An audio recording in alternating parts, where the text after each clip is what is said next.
Qu'est-ce que Firebase Studio et à quoi ça sert? Bon, comme vous pouvez le voir, c'est Firebase Studio, une application basée sur l'intelligence artificielle qui nous permet de créer des applis mobiles, des back-end et des front-end grâce à l'IA et cette appli.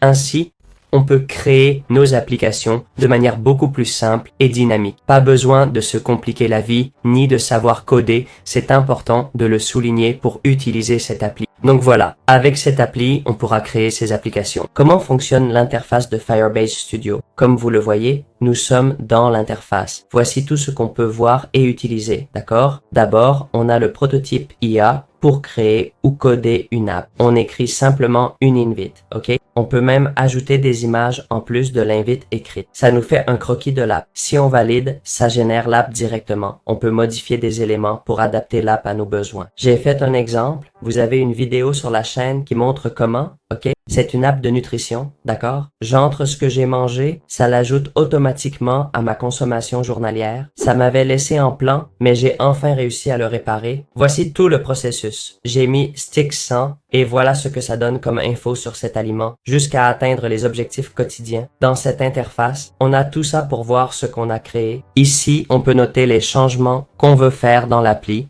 et voir en direct comment l'IA les réalise. En haut à droite, il y a l'option « Passer au code ». C'est le nom, mais vous pouvez le changer si vous voulez. En passant au code, on voit tout le studio avec le code et chaque section générée pour créer cette application. Il y a une section pour tout explorer, un moteur de recherche et les contrôles qui font un suivi complet. Des changements qu'on lui a demandé et comment il les a faits pour qu'on vérifie leur bonne exécution. On peut voir la section « Run » pas encore active. On pourrait ainsi voir et modifier notre code nous-mêmes, non? Ensuite, on pourrait revenir pour voir notre code visuellement, n'est-ce pas? Ce qui se passe à l'écran et si on aime ce qu'on a fait, on peut même le publier, payant bien sûr, mais c'est possible. Voilà les options de l'interface Firebase Studio. Avec ça, vous pouvez créer votre première app très facilement. Comment créer notre première app avec Firebase Studio? Comme vous voyez, on est dans Firebase Studio qui nous demande de décrire l'app qu'on veut faire pour qu'il nous aide avec son IA. J'ai décrit une app pour compter les calories et atteindre des objectifs. Et on va cliquer sur Prototype with AI. Ici, ça va commencer le processus et nous donner des indications sur chaque fonction comme le profil utilisateur et le calcul des calories, essentiellement le profil et le calcul des calories. Un résumé quotidien très tendance actuellement photo du repas pour les calories, recherche de valeurs nutritionnelles et l'historique avec les analyses. Il me montre aussi les couleurs qu'il va utiliser et va créer une mise en page épurée et espacée avec la typographie et les animations. Si ça ne vous plaît pas, vous pouvez ajouter d'autres éléments en indiquant ici les changements que vous voulez faire.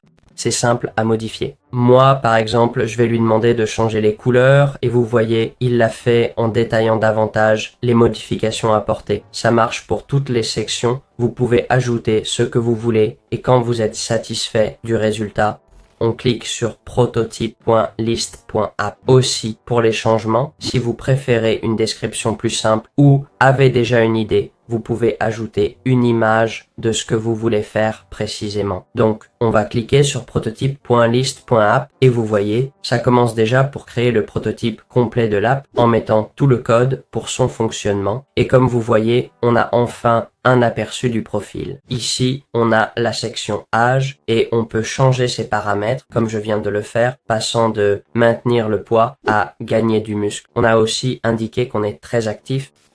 On clique sur mettre à jour et voilà, mon profil est actualisé. Maintenant, il n'y a pas de section pour calculer mes activités quotidiennes. L'interface de l'app est là, donc on va lui demander d'ajouter ces changements. J'ai ajouté cette section et je vais noter ce que j'ai mangé, tout ça entre virgules, et on va cliquer sur log pour voir. Comme vous voyez, il additionne les calories brûlées durant la journée et on pourrait continuer jusqu'au total selon l'objectif qu'on s'est fixé pour ce jour-là.